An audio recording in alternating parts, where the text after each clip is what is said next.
LAAWOL KISAL ko LAAWOL peewal e ɓantal. Bismillahir Rahmanir Rahim. Alhamdulillah nahmaduhu wa nasta'inuhu wa nastaghfiruh wa na'udhu billahi min shururi anfusina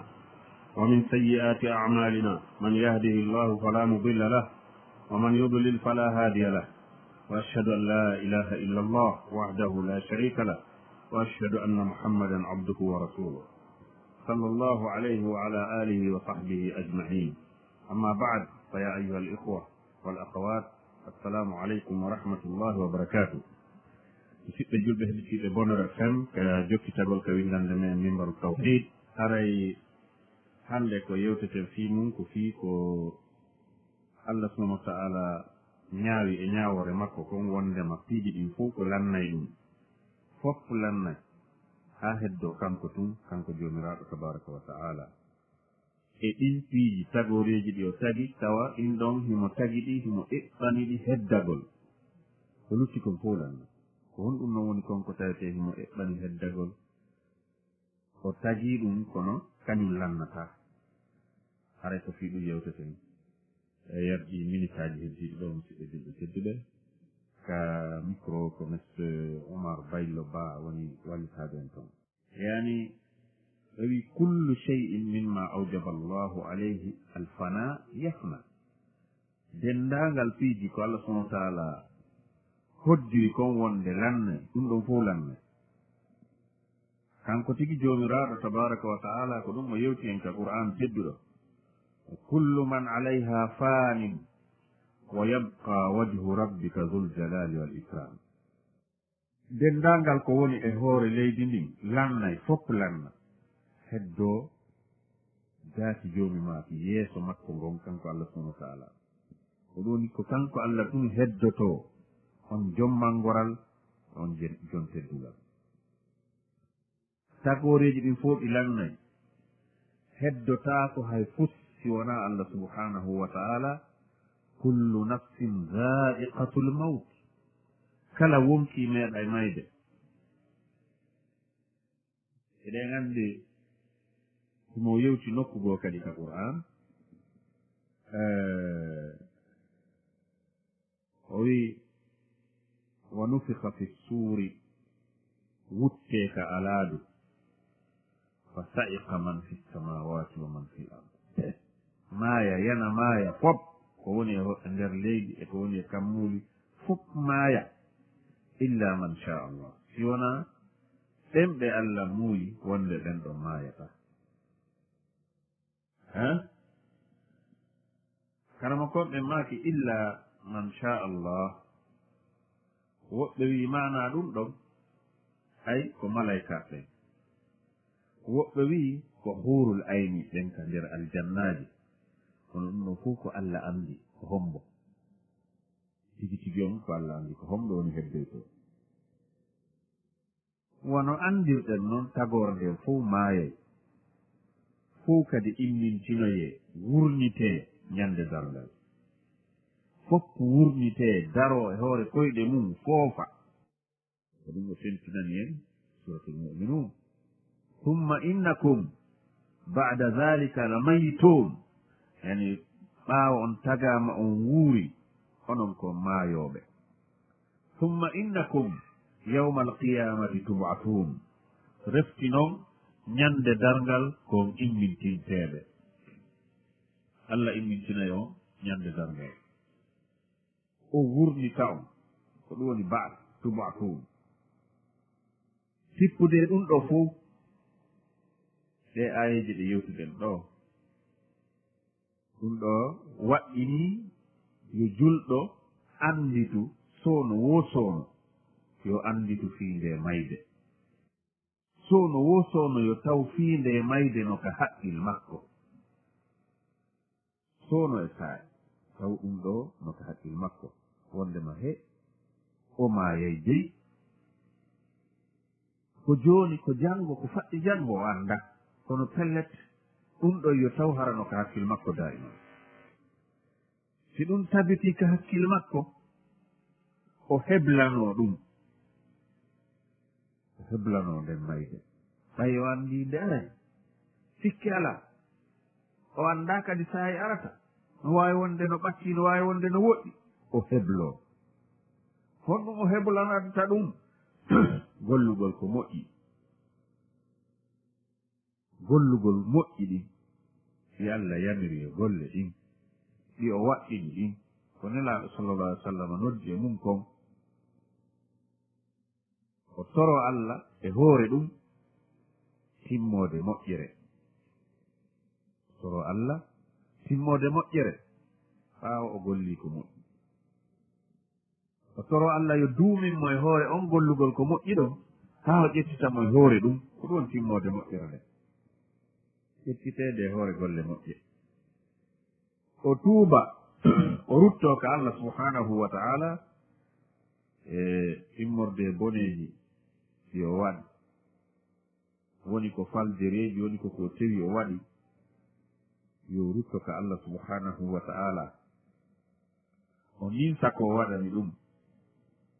o ƴetta décision ferme o waɗitata o duumo e waɗgol ko moƴƴi ko ɗum ɗon woni nafoore andutugol mayde nden amma si tawi ko andutugol fi mayde nden tum hono ɗum ɗon duñataa o tigi haa o golla ko moƴƴi duñataamo haa o tuuba o ninsa ko gollani ko boni kon haray nafa alaa ko annditani mayde nden idan musidɓe julɓe tedduɓe ko e nder ɗum ɗoole woni ko timmode moƴƴere nden heɓotoo ko ɗum waɗi sinelaaɗo sallllahu alayhi wa sallam ɓe maaki tazakkaru haazima allazat almaut fa innakum la tudrikunahu fi kathirin illa qallalahu wala fi qalilin illa kassarahu ɓe maaki andite daiman sono wo soono yo tawhi ɗon anditi fii ko yirdinta mbele nduruuji yirbinoowo mbele nduruuji ko ɗum woni mayde fewndo ka neɗɗo tawetee ngurdan ɗan no welanimo ɗon ngurdan ɗan ko fewndo ɗon o ɓuri faaleede ngurdan ko fewndo ɗon ɗan ɓuri mo welande ko fewndo ɗon mayde nden arata nde bonnita ɗum ɗon fof nde ƴettamo gina ɗa hananaa julɗo ka o weelindoo ka o yergita o weltindoo fii nde mayde bal ko honɗum waɗɗiimo ko anndutugol fii mayre soono woo soono abadan o heblanoonde kadi o gomɗina kadi immutal no woodi dey o gomɗina ɗum o yananee ɗum o hooloo ɗum pellet ngal ɗon immutal ko wiyetee kon immutal fi maana ko wurnitoyeede on ɓaawo maayiino wondema o wurnitoyte yawma yaqumu nnas min quburihim li rabbil alamin ñande yimɓe ɓen immoytoo ka kaburuuji maɓɓe ɓe daroyo yeeso joomiraaɗo tagoore nden o wono Allah ɓanginirani noon ka suratul zumar thumma nufikha fiihi ukhra fa ida hum qiyamun yanduruun o wii wuttee ka alaadu si ɗum wuttaama immu on tuma a tawa yimɓe ɓen fof no darii no udditi gite no ndaarde waalinooɓe e gaburuuji mum duuɓi temeɗɗe duuɓi guluuje ɗum fof immitoo daroo e hoore koyɗe mum no laƴƴa gite ruuhuuji maɓɓe ɗin wonkiiji maɓɓe ɗin naaditee ka ɓalli maɓɓe ɓaawo ɓe immike kaburuuji maɓɓe refti yimɓe ɓen fof soggee ɓe naɓee ka mofturu ka tagoore nden fof moftodirta ɗon fii ɓeɓe fof ɓe mooɓondir ɗon ɓe daroo ɗon soggee ɓe naɓee ton haa e ko piiji ɗen ɗanɗa hoore ma ko ɓe hawrondirta e ɗum immorde sattedeji e piiji hulɓiniiɗi e ko ɓe rewata e mum haa ɓe hewtoya haa hasboore nden gasa mo be henndoo joddi mum wona jooni ko yo yahe noon imma fil jannati wa imma fil nar ko imma ko yahugol kay aljanna yalla waɗo en e yimɓe aljanna ma ɗum ko yahugol ka yiite yalla dandu en yiite aljanna on e yiite ngen ɗiɗo wiyete darul qarar ko galleji ñiiɓal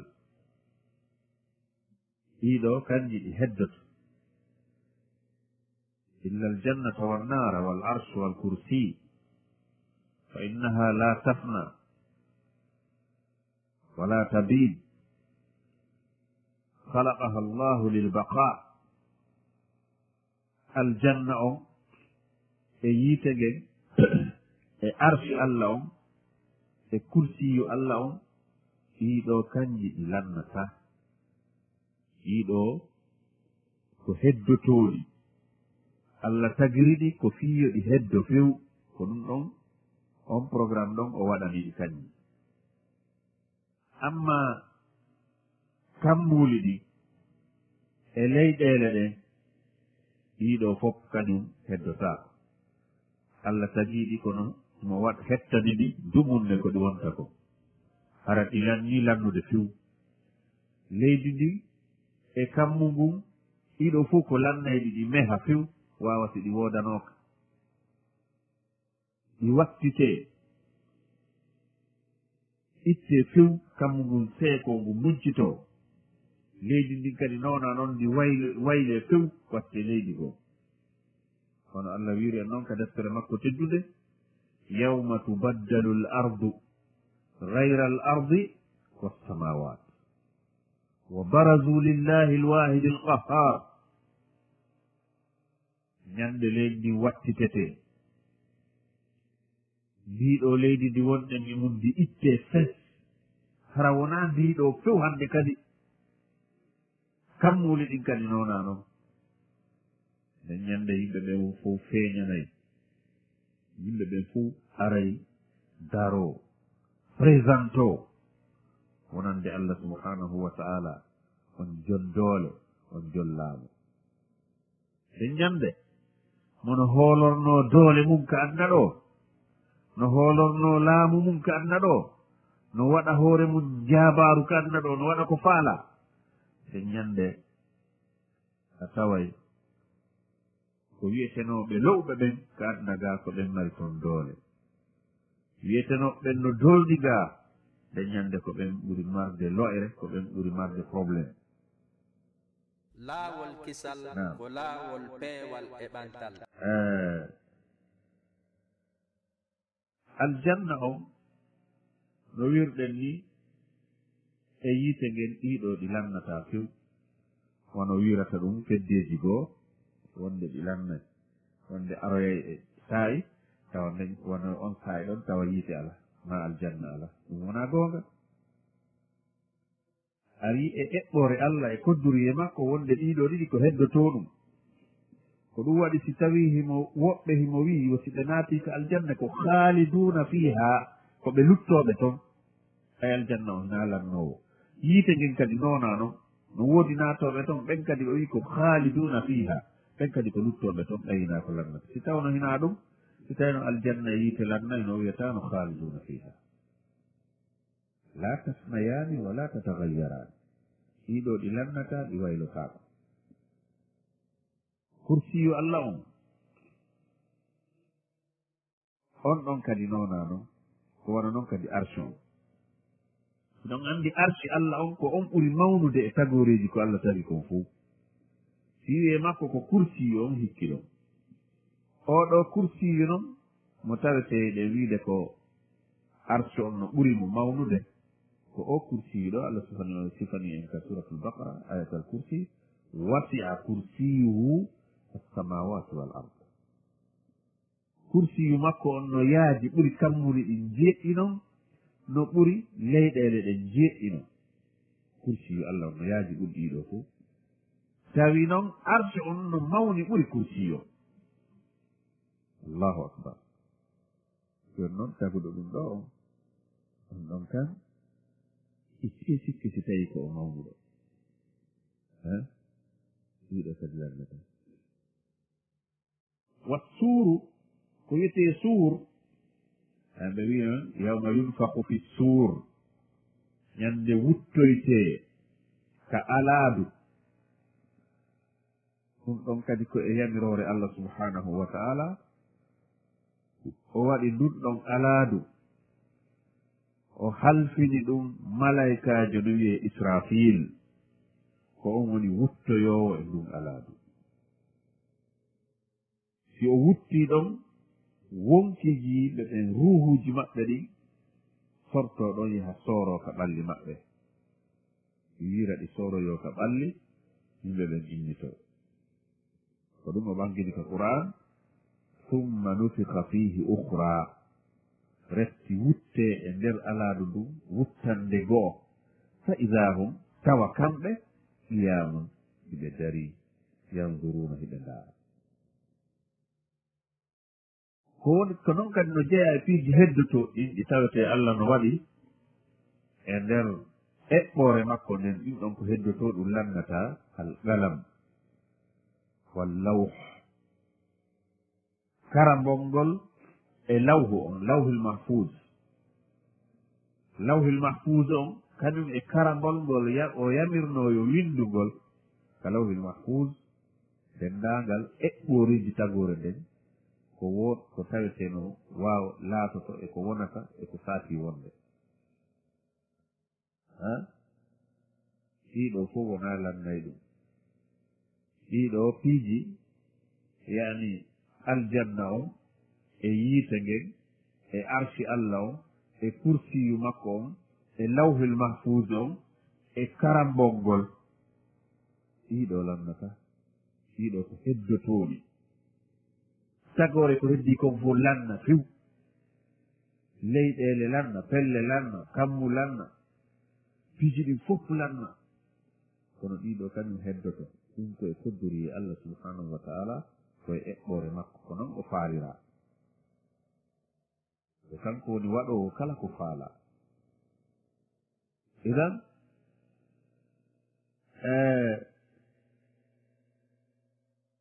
refti noon allah subhanahu wa taala no wirɗen ni naane o immintina tagore nden yab'athu llahu lhalqa ala ma amatahum alayhi yawma alqiyama allah immintina e tagore nden e hoore ko o ƴettutunooɓe e mum kon mi mana mo bee ko e hoore huunde nde o maynoo e mum nden koye nden kadi o immintintee si goɗɗo maayiino janngude qur'an o immintinoyte tawa ko ɗum o jokki mo maayiino juulude o immintinoyte tawa ko dimana koye ɗum o jokki e nden moƴƴere ɗon o wondee mum mo maayiino no amude ko noona noon mo maayiino yarde beere ko noona noon mo maayiino sirkude ko noona noon mo bee e me'en ko immintinoyteeɗo e hoore huunde nde o maayidi e mum nde ko ɗum immintinoyteɗaa ɓaari ko ɗum ɗo jokkunoɗaa fendo haa mayɗaa ɓay ko ɗum ɗo jokkunoɗaa haa mayɗaa koye hoore ɗum allah immintina e ma allahu akbar ɗum ɗo holli julɗo yo jokku ko moƴƴi kene e gunɗoo yoti jokku ko moƴƴi hara nde mayde nden ara tawa mo tawdamo e ko moƴƴi tawdamo e anni e moƴƴo e miijo moƴƴo e kuuɗe moƴƴe e konnguɗi moƴƴi e jikku moƴƴo ɓay jaka ko so maayi e nder ɗum koye hoore ɗum kadi o immittinoytee idan musidɓe julɓe tedduɓe o gomɗingol immutal ko tugalal jeyangal e tugale imanu ɗen jeego en andi gomɗingol ñalande laakara ɗum ɗon daiman wa dawman aray tawa no ɓattondiri no hiɓɓondiri e gomɗingol Allah subhanahu wa ta'ala e ayeji heewɗe immutal ko ɗum woni yiltintingol yimɓe ɓen e gurdam ɓay hari ɓe alamana gurdam fes gurdam maɓɓe ɗam taƴi ɓe maayi joni noon koye ɓe wurnite kadi ɓaawa hari ɓe maayino kono o wurnutugol ɗo kaka laahara ɗon ɓe wurnitoyte ɓe wuura ɗon ɓaawa ɓe wuurino ka gurdam aduna ɓe maayi ɓe wurnitoye kadi ka laahara ton ɓe maaya ka gurdam aduna ko ɓe wurnirano gaa ko fiyo ɓe gollu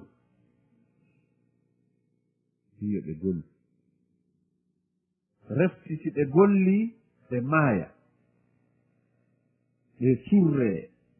ɓe wattine ka leydi ɓe labna few ƴi'e maɓɓe fof wuuɗa haa tuma Allah muuyi wo himmintingol ɓe haray ɓe habdi ɗum ɗon on ɗon gabru ko ɗum wiyete darul barzakh wonɗo heedode hakkunde aduna on e laakara on hiwi ɗum ɗon on tuma noon ɓe immintine ɓe itte ka kabruuji ɗon ɓe daro tawa hiɓe wuuri wano ɓe wuurirnono gurdam no ɓe wuurirnono ay ɓe nganndi Allah subhanahu wa taala hay fus majjantamo ruhuji maɓɓe ɗi rutte e maɓɓe ka ɓalli maɓɓe ɓe cogge no wirɗen nanen noon ɓe naɓe ka mahchar ka mofturu honɗum ɓe naɓante ɗon ko lil jazai ala amalihim allati amiluha fi dunia min hayrin aw sharrin ɓe naɓe ka mofturu fii yoɓe yoɓoye ton yoɓe henno joddi golleji maɓɓe ɗi ɗin golleji ɗi ɓe golluno ka aduna ɓe henno joddi min laakara ton woni ko moƴƴere woni ko bone fof ɓe henno Allah subhanahu wa taala noon o wi en wala tujzawna illa ma kuntum ta'malun on yoɓoytaake dey sinaa ko wonno ɗon gollude kon a gollataa ko moƴƴi Allah ya yoɓoye ton ko boni abadan a gollataa kadi ko boni Allah yoɓoye ko moƴƴi dey la tujzawna illa ma kuntum ta'malun idan hay gooto o wawata heɓde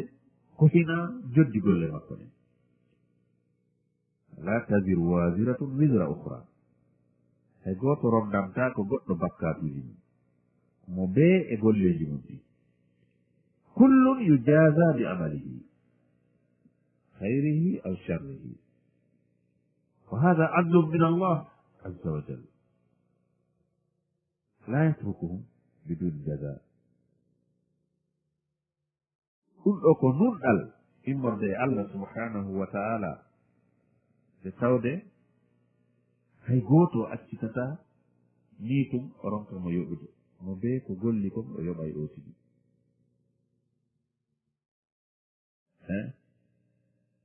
taway yimɓe ɓen ɓe tampini hoore maɓɓe ka aduna gaa e gollugol golleeji kono e nder ɗi golleeji ɓe tefaali koko moƴƴi e koko boni woɓɓe ɓe harayno timmi e gollugol golleeji geddi golleeji fefreyagal golleeji sirku en ndo no ƴawra no jolda no waɗa sirku no yaha ndaaro no yaha mbile no yaha ndure no waɗa ɗum ɗo no waɗa faasiɗiyagal no bonnidira hakkunde yimɓe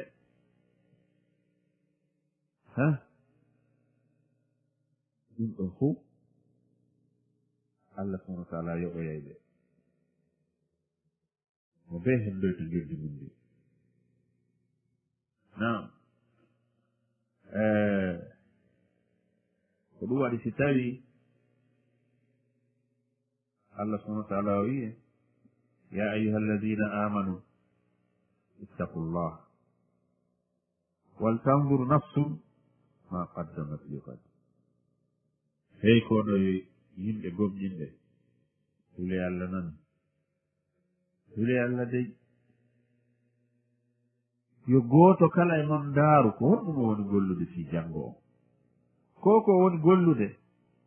so hendoyke ɗum ñande janngo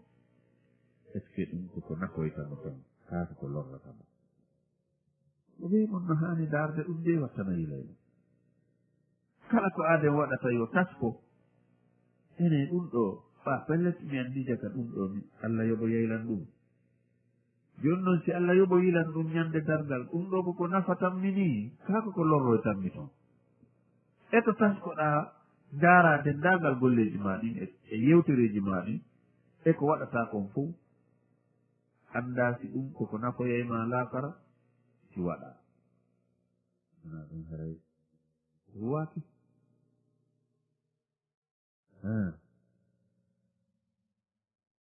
ɗum waɗi si tawi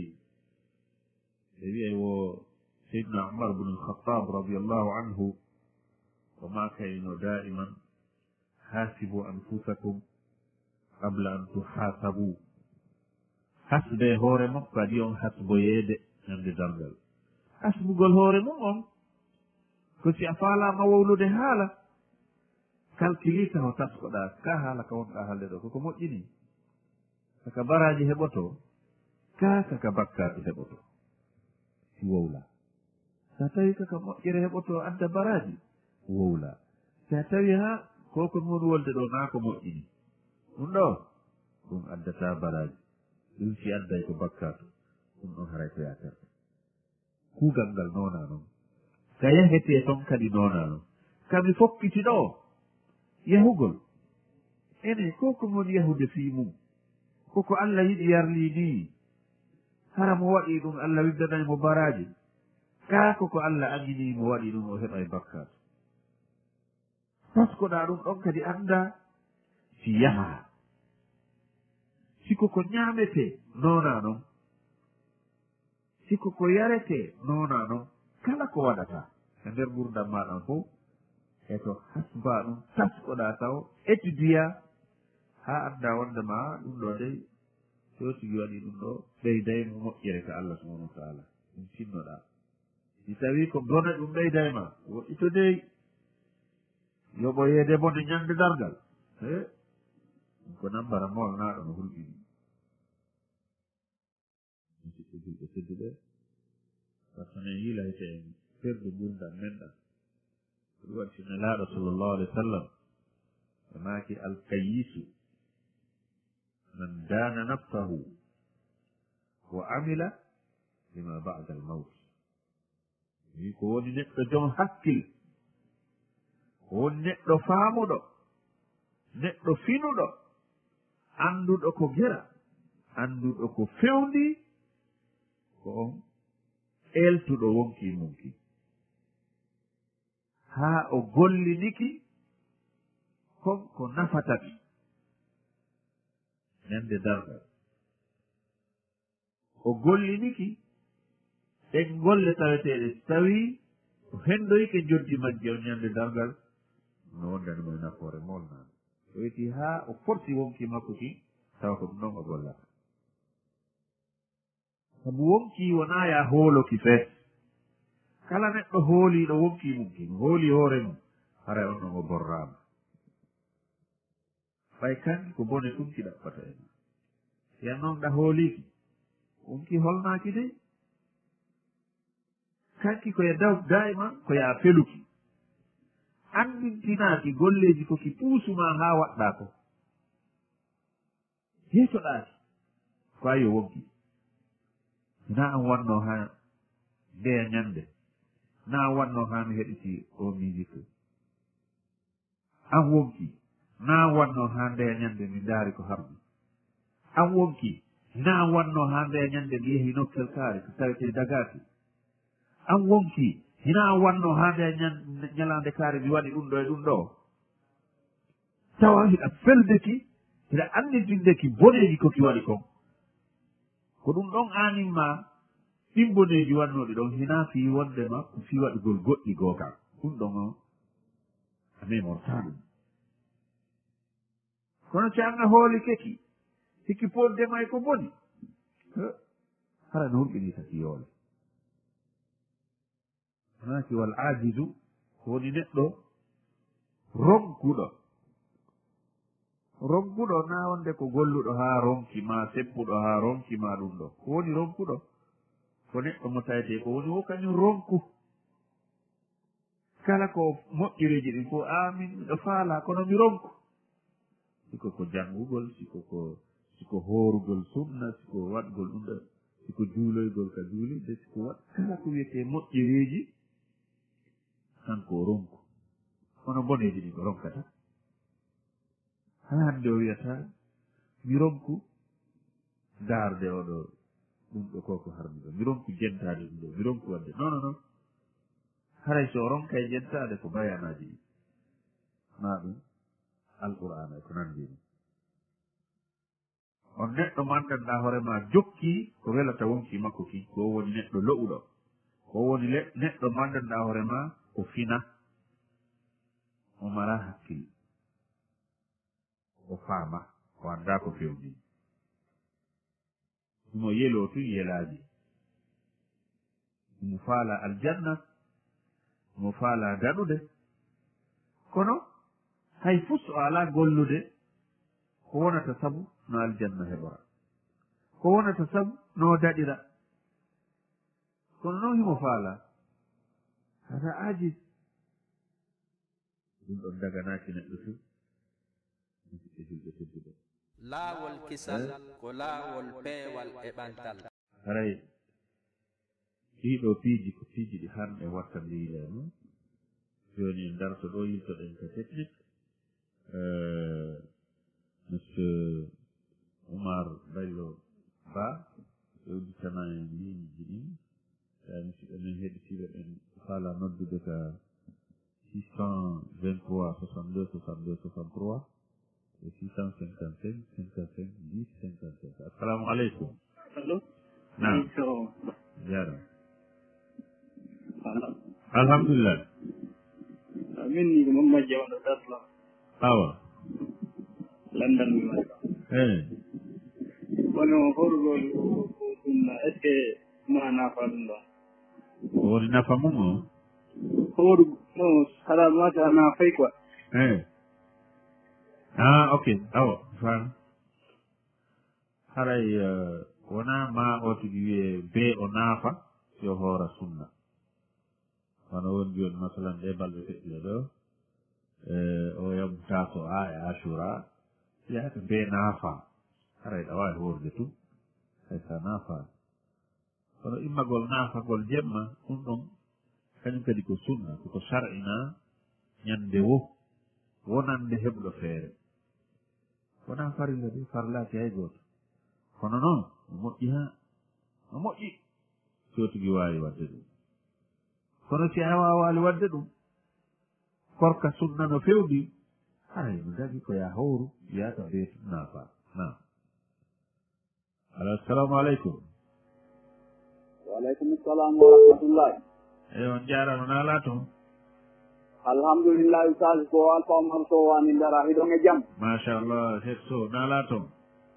alhamdulillah mi toriki Allah subhanahu wa taala on yo Allah yoɓu on ko ɓuure moƴƴo yo Allah tabintin on e maasude ko Allah yiɗi yarni menen kadi ko onon waajade ɗen yo Allah arkitine waaji forde ko mine waajaden bon amin ya rabbi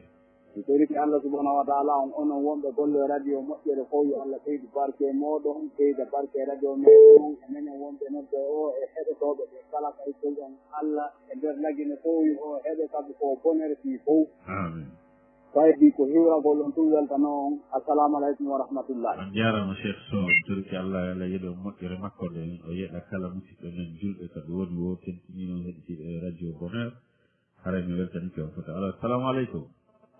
waaleykum salam wa rahmatullah so nala toon alhamdulillah ko yoni sa wonɗo bintoyaya bismillah ko landagol mi faala ɗon si wano goɗɗe ɓengu mum no wondi mi ara o on tigi ɓengu makko salantomo e balɗi haray ɗon noon berko ɓengu makko salanimo e balɗi ɗon ko kanka ɗe balɗe ɗon mo hani mo waɗande dépense ka so waɗali dépense ara e hunde fawakimo e bone ɗum ayo jaram haray tigi on l'islam on shar'ini waɗi haqqeji hakkude residirɓe ɓen no jeeya e haqqeji ko Allah waɗani duhiɗo on e hoore suddiɗo on yo suddiɗo newanomo e telemma ɗum ɗon sanga wo sanga kanko duhiɗo on o hato Guinée makko si tawi suddiɗo on salike ɗum ɗon tawi wona ganto sariya yankowo jogii haray mo mari bakkatu mawɗo sabu ɗum no humodiri e kuddi yani malaika ɓen huuɗa e o tigi ɗum ko nelaɗo sallallahu alih w sallam maafi ɗum si sonnajo salanike moodi mum haray malaika ɓen huuɗaymo si ɗum ko kiikiɗe waɗiri ɓe huuɗaymo haa weeta siko bimbi waɗiri ɓe huuɗaymo haa kiikiɗe jon noon ɓe anndi kuddi malaika ɗum ko hunde ko hulɓiniide ɗon pellete ɗum ko jaaboto haray ɗon ɓe wiya wondema sonnaɓɓen ɓe watta hiile ɗum si tawi noon ɓotino mari ganto masalan o laaɓa haray himo wondi e fii lewru ɗon haray ko ganto sariyayanko haray ɗon ko duhiɗo on haami jebbilaade haa to o sonnajo on laaɓi e ɗum ɗon wo ma ɗum hara o sella mo wondi e nawnaare nde tawetee Allah subahana wa taala no anndanimo pellete o mara taaga mum fewɗo ɗon haray ɗon kadi juhiɗo yo jebbilo kono sina wono si faɗi gantoji ɗo haray daganaji sonnajo on few kaw salano moodi makko si o salanike moodi makko si moodi makko kadi salanike mo dépense haray moodi makko mara bakkatu nam alors assalamu aleykum assalamu aleykum allo jël salamu aleykum waaleykum salam wa rahmatullah ñande jam alhamdulillah ko Amadou Diallo Tomboliya awa bisimillah haray ko weltanagol on jarnan to Allah subahana wa taala yoɓon baraji golle ko no waɗde ko barka amin haray lanɗo ɗon kadi yani tawi woni o howrugo sunna on tawi ko ɓe on ti anni o jamma himo wawi ƴeddanni o mbimmi kadi aywa waaleykum salam watullah haray howrugol sunna on wona obligatoire be tawa ko jemma o anni kono si tawi o tigi o yeggita haray mo anni wano wiyen joni wano o tigi no annino wano hanki ɗum mo anni o horaytene hannde haray ɗon ɓaahimo déjà himo anniyi law himo jogii anniye mum ɗo figo anniye on jenno kono si tawi joni weeti masalan hara o yeggitino hannde ko tenen ma ɗum hannde ko alkamisa wona haa weeta bimbi simo anniyi hoorde alkamisa ma mo anniyi hoorde tenen kono weeti hannde de ko alkamisa o ittaari kooƴe halas haray yo fiɓe ɗon anniye o jokkinina ɗon haray ɗum o wona bee si tawi ko naafiilo on wona bee o anniyo jenno ko tawi tun ko suumaye haray ko ɗum ɗon woni ko waɗɗi tawi ko korka farilla haray ko ɗum woni ko waɗɗi ko yo anniyo jenno ammaji ko naafiilo haray no dago ka o anniyo bimɓe non haray ko ɗon en darade musidɓe julɓe tedduɓe heɗitiiɓe bonheur FM en toriki Allah subahana wa taala yo yeɗo moƴƴere makko nde en weltanike on fota en toriki Allah yo Allah weltano on yo Allah tawno marani on aljannaji towɗi ɗin jannatul firdawsil a'la yo moƴƴi alhaaliji men ɗin adna e l'ahara wa akhiru da'wana an alhamdulillahi rabbil alamin laawol kisal ko laawol peewal e ɓantal